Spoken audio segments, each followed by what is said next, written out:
নির্বাচনের আগে যারা সংস্কারের কথা বলে তাদের উদ্দেশ্য সৎ নয় বলে মনে করেন বিএনপির ভারপ্রাপ্ত চেয়ারম্যান তারেক রহমান। কোনো হঠকারী সিদ্ধান্তে গণ অভ্যুত্থানের আকাঙ্ক্ষা যেন নষ্ট না হয় সেদিকে সবাইকে সজাগ থাকার আহ্বান জানান তিনি। বুধবার ছাত্রদলের প্রতিষ্ঠা বার্ষিকীর অনুষ্ঠানে কথা বলেন তিনি। অনুষ্ঠানে মির্জা ফখরুল বলেন, দেশে আবারও চক্রান্তের খেলা শুরু হয়েছে, বিএনপিকে ভাঙার স্বপ্ন সফল হবে না।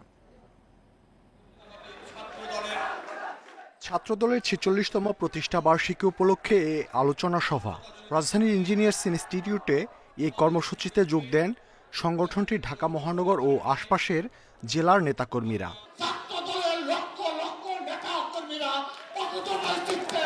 আলোচনা সভার শুরুতে বক্তব্য রাখেন সাবেক ছাত্রদলের নেতারা, পরে বক্তব্য রাখেন বিএনপির বিভিন্ন পর্যায়ের নেতৃবৃন্দ। আমাদের গণতন্ত্রের পৃষ্ঠে শ্রীকাঘাত উদ্যত রয়েছে, এরা আবার নতুন করে ষড়যন্ত্র করে দেশকে অস্থিতিশীল করতে চায়। বিশেষ অতিথির বক্তব্যে বিএনপি মহাসচিব বলেন, বিএনপিকে নিয়ে এখনো দেশি বিদেশি নানা চক্রান্ত অব্যাহত আছে। চক্রান্ত আবার শুরু হয়েছে। কি করে বাংলাদেশের সত্যিকার যারা বাংলাদেশে বিশ্বাসী, যারা জোর গলায় বলতে পারে সবার আগে বাংলাদেশ, সেই দলকে, সেই নেতাকে আজকে তারা দূরে সরিয়ে রাখতে চাচ্ছে। প্রধান অতিথি হিসেবে বক্তব্যের শুরুতেই নতুন বছরের শুভেচ্ছা জানান তারেক রহমান। বীর ছাত্র জনতাকে জানাই ইংরেজি নববর্ষের শুভেচ্ছা। বিএনপির ভারপ্রাপ্ত চেয়ারম্যান বলেন, স্বৈরাচার হাসিনার পতনের পর এখন দেশ গড়ার পালা, তবে সংস্কারের কথা বলে নির্বাচন বিলম্বিত করার কোনো সুযোগ নেই। সংস্কার নাকি নির্বাচন, এ ধরনের জিজ্ঞাসাকে বিএনপি স্রেফ অসৎ উদ্দেশ্য প্রণীত কূট তর্ক বলেই বিবেচনা করে। গণতান্ত্রিক আমি জনগণের প্রতি আহ্বান, আপনারা ধৈর্য হারাবেন না, নির্বাচনের জন্য মানসিক প্রস্তুতি নিতে থাকুন। নেতাকর্মীদের উদ্দেশ্যে তারেক রহমান বলেন, অনেক অপপ্রচার হবে, সব অপপ্রচার ষড়যন্ত্র রুখে দিয়ে ঐক্যবদ্ধ থাকতে হবে। কোনো হঠকারী সিদ্ধান্তের কারণে যাতে গণ অভ্যুত্থানের আকাঙ্ক্ষা বিনষ্ট হবার পরিস্থিতি সৃষ্টি না হয়। রাষ্ট্র সংস্কারের ৩১ দফা সবার কাছে তুলে ধরতে নেতাকর্মীদের প্রতি আবারও আহ্বান জানান তারেক রহমান। এবং সজাগ থাকতে হবে। মাহমুদ শরীফ, ইন্ডিপেন্ডেন্ট নিউজ, ঢাকা।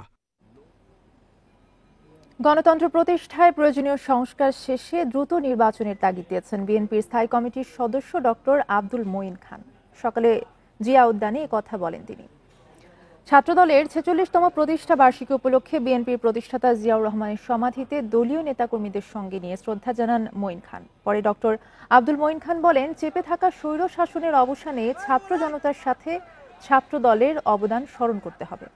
জুলাই আগস্টের আন্দোলনকে গণতান্ত্রিক অধিকার প্রতিষ্ঠার সংগ্রাম বলে মন্তব্য করেন তিনি। বলেন, ছাত্রদল অংশ নেয় ৫ আগস্টের অভ্যুত্থান ত্বরান্বিত হয়েছিল। বিএনপির এই সহযোগী সংগঠন বৈষম্য বিরোধী ছাত্র আন্দোলনের ব্যানারে আন্দোলনে অংশ নেয় বলেও জানান তিনি। সংস্কার কোনোদিন থেমে থাকে না, কাজে আগে সংস্কার পরে নির্বাচন অথবা পরে আগে নির্বাচন পরে সংস্কার, এগুলো কোনো অর্থবহ প্রশ্ন নয়। সংস্কার চলবে যদি আমরা গণতন্ত্রে বিশ্বাস করি। প্রতি 5 বছর নির্বাচন হবে। আপনারা নতুন প্রজন্মের কথা বলেছেন, এদেশে নতুন প্রজন্ম তো ভোট দেওয়ারই সুযোগ পায়নি, তারা আকুল হয়ে আছে। জুলাই অভ্যুত্থানের ঘোষণাপত্র তৈরির কাজ শুরু হয়েছে। প্রকাশ করা হবে বৈষম্য বিরোধী ছাত্র আন্দোলনের বেঁধে দেয়া 15 জানুয়ারির মধ্যেই। বিকেলে সচিবালয়ে সাংবাদিকদের কাছে কথা বলেন বন ও পরিবেশ উপদেষ্টা রিজওয়ানা হাসান। তিনি আরো বলেন, গণহত্যার বিচার, সংস্কার ও নির্বাচন আয়োজনই নতুন বছরে সরকারের লক্ষ্য। সোমবার জুলাই অভ্যুত্থানের ঘোষণাপত্র তৈরির ঘোষণা দেন প্রধান উপদেষ্টার প্রেস সচিব শফিকুল আলম। মঙ্গলবার বৈষম্য বিরোধী ছাত্র আন্দোলন সরকারকে ঘোষণাপত্র প্রকাশে 15 জানুয়ারি পর্যন্ত সময় বেঁধে দেয়। 15 জানুয়ারির মধ্যে আমাদের এই জুলাই গণঅভ্যুত্থানের ঘোষণাপত্র জারি করতে হবে। পরদিনই বন ও পরিবেশ উপদেষ্টা সাংবাদিকদের জানালেন, এরই মধ্যে কাজ শুরু হয়েছে, সময় মতোই প্রকাশ করা হবে। এ নিয়ে শিক্ষার্থী ও রাজনৈতিক দলের সঙ্গে আলোচনা করা হবে। যারা সময় বেঁধে দিয়েছে তারা তো প্রোক্লেমেশনের জন্য আসলে নিজেরা প্রস্তুতি ছিল, তবে তারাও কিন্তু প্রথম থেকে এটা ক্লিয়ার করেছে যে তারাও চাচ্ছে সকল দলমত নিয়ে কিন্তু যে সময় থেকে যে সময়ের মধ্যে চাওয়া হয়েছে আমাদের হাতে যথেষ্ট পরিমাণ সময় ছিল না একটা ঐক্যমতে পৌঁছানো। সেজন্যই আমি মনে করি যে 14 দিনের মধ্যে আমরা অবশ্যই বিষয়টা ইতিবাচকভাবে দেখব। এটা অসম্ভব কোনো। এ সময় সাংবাদিকদের প্রশ্নের জবাবে তিনি আরও বলেন, নতুন বছরে আইন শৃঙ্খলা পরিস্থিতি ও পণ্যের দাম নিয়ন্ত্রণ করাই প্রধান কাজ। বিচার নিশ্চিত করা এই জুলাই আগস্টে হত্যাকাণ্ড এবং যে বর্বরতা চলেছে তার। দ্বিতীয় হচ্ছে যে সমস্ত সংস্কার করার প্রস্তাবনাগুলো আসবে সেগুলোর ব্যাপারে রাজনৈতিক মতৈক্য গড়ে সেই সংস্কারগুলো করা। নির্বাচনের একটা ক্লিয়ার রোডম্যাপ ডেভেলপ করা। আগামী নির্বাচনে আওয়ামী লীগের অংশ নেয়া না নিয়ে উপদেষ্টা বলেন, এটি নির্বাচন কমিশনের সিদ্ধান্ত। সমস্ত কথাগুলো নির্বাচন কমিশন থেকেই আসলে আসতে হবে। Hasif Mahmud Shah, independent news, Dhaka. শেখ হাসিনা ইস্যুতে আটকে থাকবে না ঢাকা দিল্লি সম্পর্ক। পররাষ্ট্র উপদেষ্টা জানান, তাকে ফেরত আনার প্রক্রিয়া এবং অন্যান্য ইস্যু নিয়ে আলোচনা একসাথে চলবে। দুপুরে পররাষ্ট্র মন্ত্রণালয়ের ব্রিফিংয়ে তিনি আরও বলেন, নতুন বছরে ভারত, চীন ও যুক্তরাষ্ট্রের সঙ্গে সম্পর্ক উন্নয়নকে অগ্রাধিকার দেওয়া হবে। নতুন বছরে রোহিঙ্গা প্রত্যাবাসন, অর্থনীতি ও কূটনীতিকে সর্বোচ্চ গুরুত্ব দেবে পররাষ্ট্র মন্ত্রণালয়। কূটনৈতিক চ্যালেঞ্জ নিয়ে বলতে গিয়ে পররাষ্ট্র উপদেষ্টা বলেন, ভারত সহ স্বার্থ সংশ্লিষ্ট সব দেশের সঙ্গে সম্পর্ক আরও নিবিড় করবে সরকার। আমাদের প্রতিবেশীর সাথেও ভালো সম্পর্ক চাই, মার্কিন যুক্তরাষ্ট্রের সাথে আমরা ভালো সম্পর্ক চাই, চীনের সাথেও ভালো সম্পর্ক চাই, কারণ আমাদের স্বার্থ আছে প্রতিটি ক্ষেত্রেই ভালো সম্পর্ক রাখার ক্ষেত্রে। এবং আমি বিশ্বাস করি যে যাদের কথা বললাম তাদেরও স্বার্থ নিহিত আছে ভালো সম্পর্কের মধ্যেই। প্রায়োরিটি কিন্তু কোনোটাই কম না, কারণ আমি মনে করি যে তিনটি দেশের সাথে সম্পর্কের ক্ষেত্রে আমাদের প্রায়োরিটি যথেষ্টই আছে। ভারত শেখ হাসিনাকে ফেরত না দিলে ঢাকা দিল্লির সম্পর্কে দূরত্ব আরও বাড়বে কিনা, এমন প্রশ্ন ছিল উপদেষ্টার কাছে। আমি মনে করি যে দুটো পাশাপাশি চলবে, কারণ এটা হলো একটা ইস্যু, কিন্তু আমাদের আরো অনেক স্বার্থের ইস্যু আছে দুই পক্ষেরই, আমরা সেগুলি নিয়ে পাশাপাশি আগাবো। এ মাসেই দ্বিপাক্ষিক সফরে চীন যাচ্ছেন তিনি, তবে সূচি ও আলোচনা এজেন্ডা এখনো ঠিক হয়নি। চীনারা যেহেতু আমাকে নিমন্ত্রণ করেছে যেতে, আমি যাচ্ছি সেখানে আমাদের যেগুলি ইস্যুজ আছে সেগুলি নিয়ে আমরা আলাপ আলোচনা করব। একটা ইন্টারমিনিস্ট্রিয়াল মিটিং ফরেন সেক্রেটারি আহ্বান করেছেন, সেখানে আমরা ঠিক করবো আমাদের কি অ্যাচিভেবল, কি আমাদের তাদের কাছ থেকে সমাধান করতে পারি। এই সময় মিয়ানমার পরিস্থিতি নিয়েও উদ্বেগ জানান পররাষ্ট্র উপদেষ্টা। রাখাইন পরিস্থিতি অত্যন্ত challenging. Nafizatullah, independent news, Dhaka. নতুন বছরে শুরু হয়েছে নতুন শিক্ষাবর্ষ, কিন্তু বছরের প্রথম দিন সব বিষয়ের বই পায়নি শিক্ষার্থীরা। দলীয় রাজনীতির ঊর্ধ্বে উঠে পাণ্ডুলিপি তৈরি এবং মান নিশ্চিত সহ নানা কারণে পাঠ্য বই ছাপায় বিলম্ব হচ্ছে। আর বিতরণেও নানা ষড়যন্ত্র চলছে বলে জানিয়েছেন শিক্ষা উপদেষ্টা ওয়াহিদ উদ্দিন মাহমুদ। তবে নতুন বছরের সব বই জানুয়ারির মধ্যে দেওয়া হবে। নতুন বছরের নতুন সকাল, রাজধানীর স্কুলে স্কুলে প্রাণ চাঞ্চল্য। শুরু হয়েছে ক্লাস। ভালো লাগছে যে আবার এতদিন পর স্কুলে ক্লাস করছি। আলহামদুলিল্লাহ, ক্লাস 6-এ উঠলাম, ভালোই লাগে। বছরের প্রথম দিন সব বিষয়ের বই হাতে পায়নি শিক্ষার্থীরা। শিক্ষকরা বলছেন, এনসিটিবির ওয়েবসাইটে নতুন বই থাকায় আপাতত সেটি দিয়েই ক্লাস চালাচ্ছেন তারা। পুরো 7 ক্লাসটা ভালো করে পাস করে ভালো করে যাব, এবং নতুন বই আজকে আমরা পাইনি। যেহেতু আমাদের ক্লাসের সমস্যা হচ্ছে না, কারণ কি আমাদের অনলাইনে সমস্ত বই আছে, আমরা অনলাইনে সবগুলো বই পেয়ে গেছি এবং স্টুডেন্টদেরকে আমরা সেইভাবে গাইড দিচ্ছি। নতুন বছরের প্রথম দিন বেশিরভাগ বিষয়ের বই শিক্ষার্থীদের হাতে তুলে দেয়া সম্ভব হয়নি। শিক্ষা সংশ্লিষ্টরা বলছেন, এসব বই দ্রুততম সময়ের মধ্যে না দিলে পড়াশোনায় ব্যাপক ঘাটতি হবে। এবছর ছাপা হচ্ছে 40 কোটির মতো নতুন বই। এখন পর্যন্ত বেশিরভাগ বই ছাপা হয়নি। তবে জানুয়ারির মধ্যে সব বিষয়ের বই আর দশম শ্রেণীর সব বই 5 জানুয়ারির মধ্যে দেয়া হবে বলে জানিয়েছেন এনসিটিবি চেয়ারম্যান। জানুয়ারির 5 তারিখের মধ্যে প্রাথমিকের বাকি সকল বই, 10 তারিখের মধ্যে মাধ্যমিকের প্রায় 8টি বই এবং 20 তারিখের মধ্যে সকল বই যাবে। সেই সঙ্গে দশম শ্রেণীর শিক্ষার্থীদেরকে জোর দিয়ে সেই 5 তারিখের মধ্যে, জানুয়ারির 5 তারিখের মধ্যে দশম শ্রেণীর সকল বই দেওয়ার আমরা তৎপরতা চালিয়ে যাচ্ছি। এদিকে সময় মতো সব বই দিতে না পারায় দুঃখ প্রকাশ করে শিক্ষা উপদেষ্টা জানান, নানা কারণে ছাপায় বিলম্ব হয়েছে। বই বিতরণ নিয়ে নানা ষড়যন্ত্র চলছে বলেও জানান উপদেষ্টা। এর মধ্যে অনেক ষড়যন্ত্র ছিল, এমনকি আজকে সকালেও আমি দেখেছি যে বই বিতরণের ক্ষেত্রে কোনো জেলায় ষড়যন্ত্র করেই ওগুলো আটকিয়ে রাখা হয়েছিল। এছাড়া আগামীতে নবম শ্রেণীতে বিভাগ ভিত্তিক বিভাজন তুলে দেয়া যায় কিনা সেটিও সরকার ভেবে দেখছে বলে জানান শিক্ষা উপদেষ্টা। নূরে আলম, ইন্ডিপেন্ডেন্ট নিউজ, ঢাকা।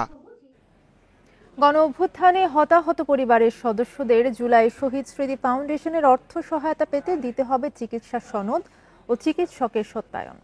জালিয়াতির চেষ্টার কারণেই এই উদ্যোগ বলে জানিয়েছেন ফাউন্ডেশনের সাধারণ সম্পাদক সার্জিস আলম। সহায়তার অর্থ দিতে গিয়ে বিপাকে পড়তে হচ্ছে বলেও জানান তিনি। জুলাই আগস্ট গণঅভ্যুত্থানে শহীদ হয়েছেন হাজারেরও বেশি, আর আহতদের সংখ্যা ছড়ায় 10,000। এসব পরিবারকে সহায়তা দিতে গঠন করা হয়েছে জুলাই শহীদ স্মৃতি ফাউন্ডেশন। এবার অর্থ সহায়তা দিতে গিয়ে বিপাকে পড়তে হচ্ছে বলে জানিয়েছেন ফাউন্ডেশন। সহায়তার টাকা স্ত্রী সন্তান নাকি বাবা মায়ের হাতে তুলে দেওয়া হবে তা নিয়ে পরিবারের সদস্যদের মধ্যে তৈরি হচ্ছে জটিলতা। বুধবার শাহবাগের সংবাদ সম্মেলনে এ তথ্য জানান সার্জিস আলম। উনারা এক হয়ে এখানে আসতে পারেন না, এটা হচ্ছে একটা ঝামেলা হয়। আরেকটা ঝামেলা হয় যেটা যে ভাগটা করা হয়, কারণ বাবা মামা আছেন, একজন আমার যিনি ওয়াইফ উনি আছেন, উনার সন্তান আছেন, আমরা 50-50 করলাম, এটা অনেকে মানতে চান না। 60-50 করলাম, মানতে চান না, এই জন্য আসেন না। তো না আসলে আমরা দিব কিভাবে? ঝামেলাটা তাদের মধ্যে। চিকিৎসার তথ্য নিয়ে অনেকের বিরুদ্ধে প্রতারণার অভিযোগ উঠেছে। এই কারণে স্বচ্ছতা নিশ্চিতে চিকিৎসকের সত্যায়ন বাধ্যতামূলক করা হয়েছে। আমাদের এখানে এমন অনেক ফাইল এসেছে যারা নিজের এখন বানিয়ে আনছে ওইভাবে, বিভিন্ন হসপিটাল থেকে, প্রাইভেট হসপিটাল থেকে ডাক্তারদের সাইন, ইভেন ওই সাইন তারা নীলক্ষেত বানাচ্ছে, এই প্রুফও আমাদের এখানে আছে। সো আমাদের অনেক বেশি চ্যালেঞ্জ ফেস করতে হচ্ছে যেন আমাদের এই লিস্টটা প্রশ্নবিদ্ধ না হয়। এখন পর্যন্ত জুলাই শহীদ স্মৃতি ফাউন্ডেশনের অ্যাকাউন্টে জমা হয়েছে 109 কোটি টাকা। এর মধ্যে আহত ও নিহতদের মধ্যে সহায়তা হিসেবে দেওয়া হয়েছে 47 কোটি টাকা। হিসাবে জমা আছে 61 কোটি টাকা। শহীদ পরিবার এবং আমাদের আহত যোদ্ধাদের জন্য কর্মসংস্থানের ব্যবস্থা করা। Mohammad Omar Faruk, Independent news, Dhaka. ডলারের দাম আরও বাজারমুখী করার সিদ্ধান্ত নিয়েছে বাংলাদেশ ব্যাংক। 5 জানুয়ারি থেকে লেনদেনের তথ্য দিনে 2 বার জানাতে হবে কেন্দ্রীয় ব্যাংকে। ডলারের বাজারে স্থিতি ফেরাতে নেওয়া এই সিদ্ধান্ত বাস্তবায়নে কঠোর নজরদারির পরামর্শ বিশ্লেষকদের।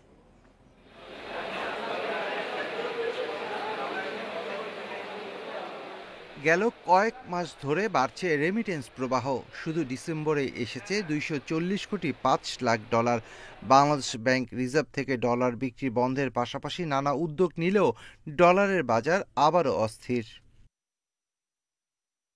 ব্যাংকগুলোতে সরকার নির্ধারিত ডলারের দাম 120 টাকা নির্ধারণ করা হলেও বাস্তবে তা মিলছে না।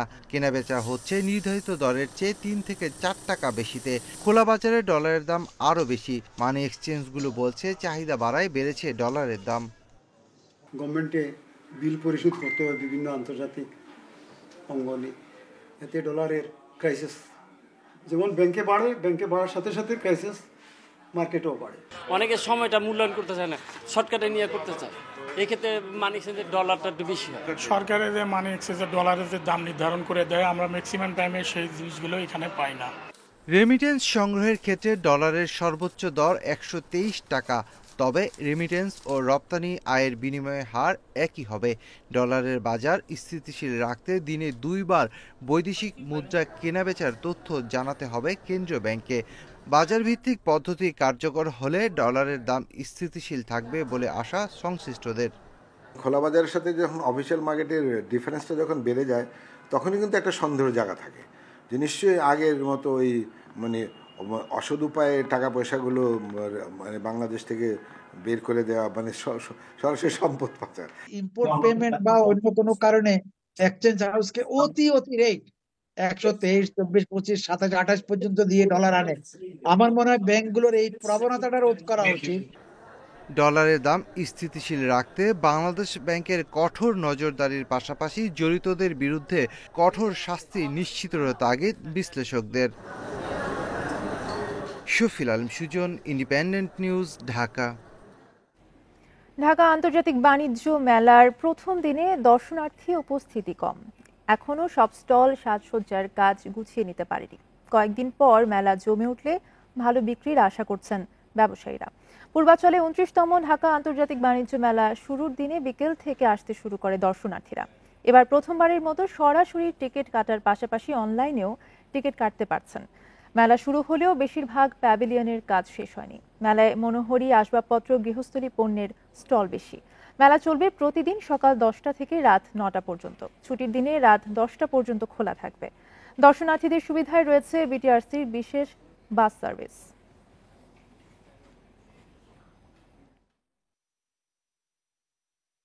গত বছর হচ্ছে এবার মাঠটাও সাজানো, পরিপূর্ণভাবে সাজানো ভালো হয়েছে। এবার ব্যবসাটা আমাদের আশা রাখি ভালো হবে। গতবারের তুলনায় এবার আরো আমরা ভালো করব। ঢুকার এন্ট্রিটা আরো বেশি স্বতঃস্ফূর্ত হওয়া উচিত, কারণ ওখানে এখনো নাকি অনেকেই ঢুকতে একটু প্রবলেম ফেস করছে। আদারওয়াইজ খুবই ভালো। এবার অর্গানাইজেশনে যারা আছে ওভারঅল খুব ভালো। দেশের ইতিহাসে সবচেয়ে বেশি রেমিটেন্স এসেছে গেল ডিসেম্বরে। বাংলাদেশের ব্যাংকের তথ্য বলছে এ সময় 263 কোটি 90 লাখ ডলার রেমিটেন্স পাঠিয়েছেন প্রবাসীরা, যা গত বছরের একই সময়ের চেয়ে 64 কোটি 80 লাখ ডলার বেশি। একক মাস হিসেবে আগে কখনোই এত পরিমাণ রেমিটেন্স আসেনি। এর আগে করোনাকালীন 2020 সালের জুলাই মাসে 259 কোটি ডলার রেমিটেন্স এসেছিল। এছাড়া চলতি অর্থ বছরের প্রথম 6 মাসে রেমিটেন্স এসেছে 1377 কোটি ডলার, যা আগের অর্থ বছরে একই সময় ছিল 1080 কোটি ডলার। জুলাই বাদে অর্থ বছরের 5 মাসই 2 বিলিয়ন ডলারের বেশি রেমিটেন্স এসেছে।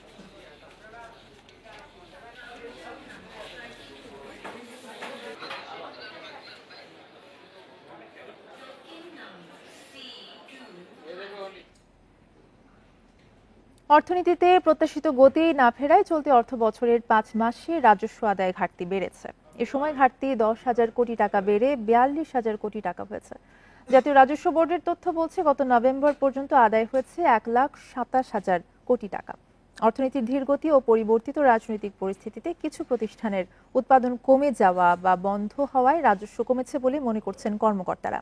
বেশ কিছু নিত্যপণ্য আমদানিতে ট্যাক্স ছাড় দেয়ায় আদায় কমেছে বলেও মত বিশেষজ্ঞদের। শুধু নভেম্বরেই আদায় কমেছে প্রায় 2,500 কোটি টাকা। এমন পরিস্থিতিতে মঙ্গলবার মাঠ পর্যায়ের কর্মকর্তাদের সঙ্গে রাজস্ব আদায় বাড়ানোর উপায় নিয়ে বৈঠক করেছেন এনবিআর চেয়ারম্যান আব্দুর রহমান খান। চলতি অর্থ বছরে এনবিআরের রাজস্ব আদায়ের লক্ষ্য 4,80,000 কোটি টাকা।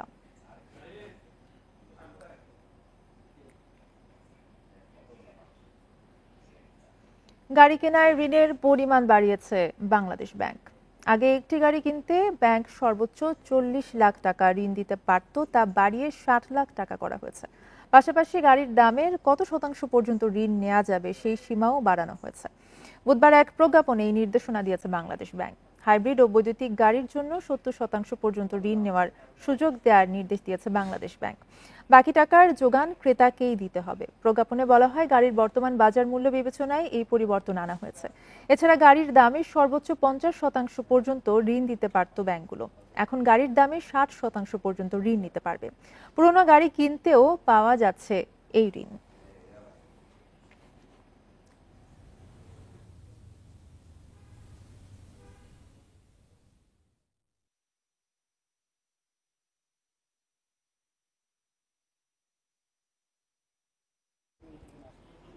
চট্টগ্রামে আবারও বসছে ফুল উৎসব। দেশি বিদেশি বর্ণিল ফুলের সৌন্দর্যে সাজছে সাগর ঘেঁষা ডিসি পার্ক।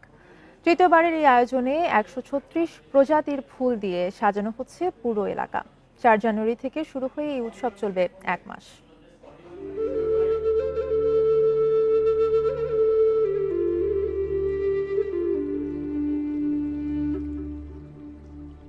পৌষের শীতল বাতাসে দোল খাচ্ছে ডালিয়া, চন্দ্রমল্লিকা, গোলাপের মতো পরিচিত ফুল। আরও আছে পিটুনিয়া, গেরানিয়াম, ব্রাসিকা কলির মতো বিদেশি ফুলও। ফুলে ফুলে ঘুরে মধুর অন্বেষণে নেমেছে মৌমাছির দল, উড়ছে প্রজাপতি। এমন দৃশ্যের দেখা মিলছে বন্দরনগরীর ডিসি পার্কে। চট্টগ্রাম জেলা প্রশাসনের আয়োজনে তৃতীয়বারের মতো হতে যাচ্ছে এই উৎসব। 1 মাসের উৎসবকে সামনে রেখে দুবাইয়ের মিরাকেল গার্ডেনের মতো প্রজাপতি ও ময়ূরের বিশাল প্রতিকৃতিতে সেজেছে উদ্যান এলাকা। থাকছে জোড়া দিঘিতে ভাসমান ফুলের বাগানও। আপনারা হয়তো জেনে থাকবেন যে আমরা কিন্তু 136 প্রজাতির প্রায় লক্ষাধিক ফুল এখানে রয়েছে। তো সারা বছর যে ফুলগুলি না ফোটে সে ফুলগুলি রাখা যায় না। তারপরও আমরা চেষ্টা করব যত পারি কমার্শিয়াল ফুলকে আপনারা অ্যাভয়েড করে ন্যাচারাল ফুলগুলি রাখার চেষ্টা আমাদের চলছে। ফুল উৎসবে ঘুরে উড়ানো ও নানা সাংস্কৃতিক আয়োজনও থাকছে। নগরবাসীর যাতায়াতের জন্য বিশেষ বাসের ব্যবস্থা রাখা হয়েছে। এবার আমাদের এই মাসব্যাপী ফুল উৎসবে বিশেষ আকর্ষণ হচ্ছে ভাসমান ফুলবাগান, মাসব্যাপী সাংস্কৃতিক অনুষ্ঠান থাকবে, মাল্টিকালচার ফেস্টিভ্যাল থাকবে, ঘুড়ি উৎসব থাকবে। লাখো ফুলের সমাহারের এমন উদ্যোগকে স্বাগত জানাচ্ছেন নগরবাসীও। কারণ আমাদের চট্টগ্রামে এরকম একটা উৎসব হচ্ছে, এটা নানান জায়গায় মানুষ এসে দেখে, এটা আমাদের জন্য অনেক গর্বের ব্যাপার। যে ছোটরাও আছে তারা এসে যেটা এনজয় করবে, এটা অনেক বড় একটা অপরচুনিটি। সরকারি খাস জমি দখলমুক্ত করে 2023 সালে প্রথমবারের মতো ফুল উৎসবের আয়োজন করে চট্টগ্রাম জেলা প্রশাসন। Abdullah Rakib, Independent News, Chittagong.